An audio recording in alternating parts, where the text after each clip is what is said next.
but it's also what pulls them apart. And the angle of repose is kind of a line between gravity's stabilizing and destabilizing effects on the soil.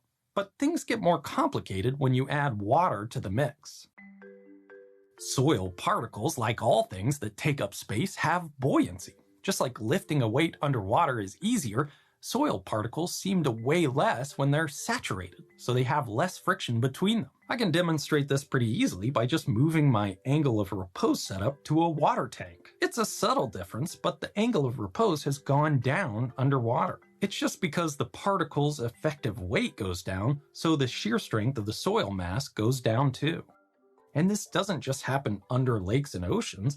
Soil holds water. I've covered a lot of topics on groundwater if you want to learn more. There's this concept of the water table, below which the soils are saturated, and they behave in the same way as my little demonstration. The water between the particles, called pore water, exerts pressure, pushing them away from one another and reducing the friction between them. Shear strength usually goes down for saturated soils, but if you've played with sand, you might be thinking, this doesn't really track with my intuitions. When you build a sandcastle, the dry sand falls apart and the wet sand holds together.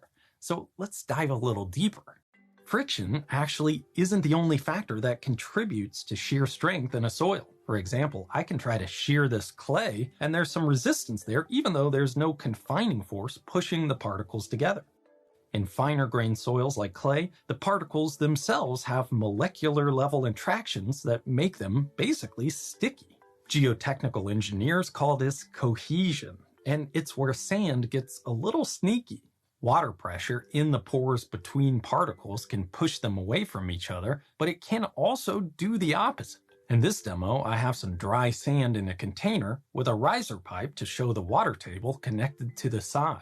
And I've dyed my water black to make it easier to see. When I pour the water into the riser, what do you think's going to happen?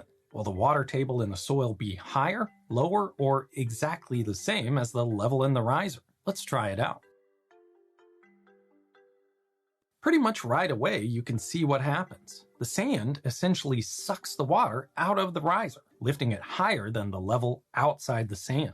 If I let this settle out for a while, you can see there's a pretty big difference in levels. And this is largely due to capillary action. Just like a paper towel, water wicks up into the sand against the force of gravity. This capillary action actually creates negative pressure within the soil compared to the ambient air pressure. In other words, it pulls the particles against each other